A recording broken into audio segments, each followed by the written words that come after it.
In the classic Cinderella story, the beautiful Cinderella is mistreated and made into a maid by her evil stepmother and stepsisters who move in after her father remarries. This story of Cinderella is a bit different. Let's jump in to hear how annoying Cinderella is as told by the wicked stepmother.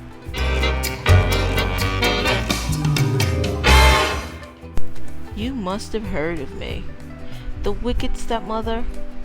Not true. It's just another one of Cinderella's wild stories. Not as wild as the one about the pumpkin and the fairy godmother. The real story, the true story, began with some chatter and some dust. All I ever wanted was a husband and a mansion. Before I married Cindy's father, my two darlings and I met Cindy only a few times. The girl had seemed normal then. After I married Cindy's father, my darlings and I moved in. When I had just one foot on the front step, my dear husband kissed me goodbye and said, "I'm off on business." "He leaves often," Cindy said, "but the animals stay put. They talk, they joke, they sing, they even help out, especially the bluebirds." Now, I don't mind a story, but I like facts, not fiction. Soon, the girl was talking all kinds of hokey pokey. "Once upon a time," Cindy said, "one of the bluebirds became blue. Not the color, the feeling. His friend had flown south." My darlings and I were stuck near the front door. I just wanted to put my bags away. And that's when I saw it. Dust. "Dear, is the whole house this dusty?" I asked. "I don't know," Cindy said. "I'll give you a tour." In the dining room, Cindy told stories. In the study, Cindy told stories. Non-stop. "Girls," I said, "time to get to work. This place needs a good cleaning." "Once upon a time, when I was cleaning," Cindy started. Oh boy.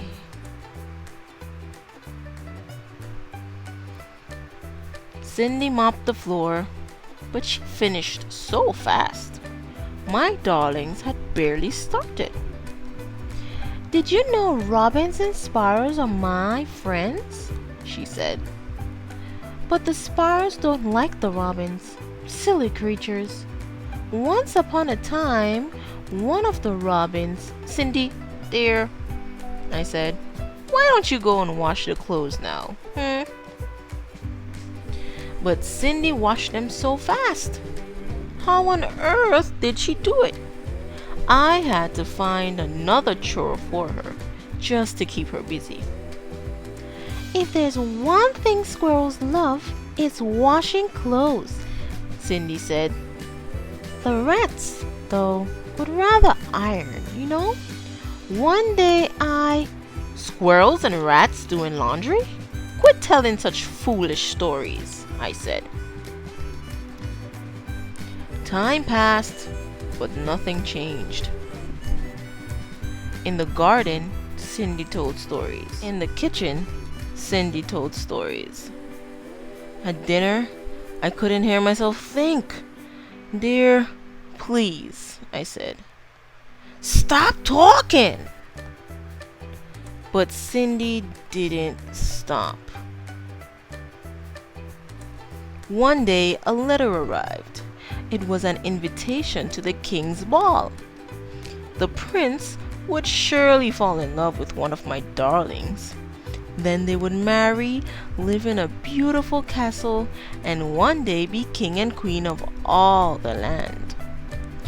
"Oh, Oh, stepmother, I have to go too, said Cindy.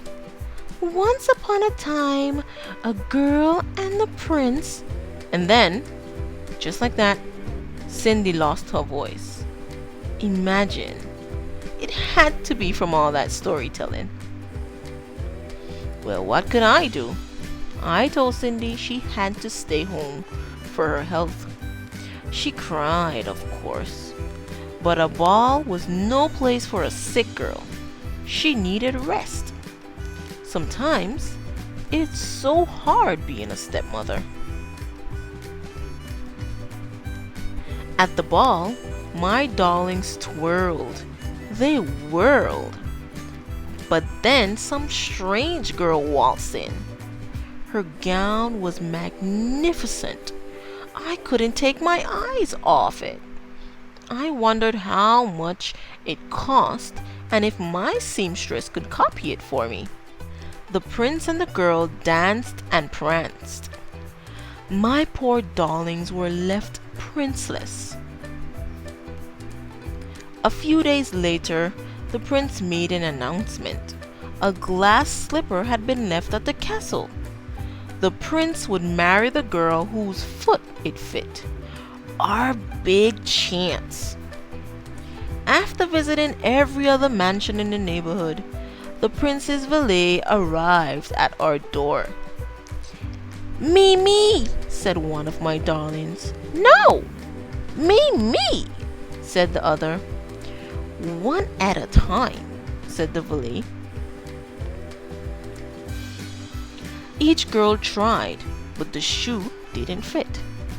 Then Cindy pushed out a whisper. please, let me try. The shoe fit. Cindy pulled the match out of her pocket. What? My darlings cried. Cindy pushed out another whisper. She said something about a pumpkin coach and mice that turned into horses. She even added a fairy godmother. Please, there's no such thing. But I still don't know where she got those shoes. A few days later, the prince married Cindy. Poor man, he had no idea what he was getting himself into. But we lived happily ever after. Let's reflect. I'm sure you've heard or read the classic version of Cinderella. How is the classic version different from this version? How is it similar? If you need some time to think, pause the video and then you can unpause it when you're done. On the left is the classic story of Cinderella that you would have heard or read before, and on the right is this version. Seriously, Cinderella is so annoying as told by the wicked stepmother.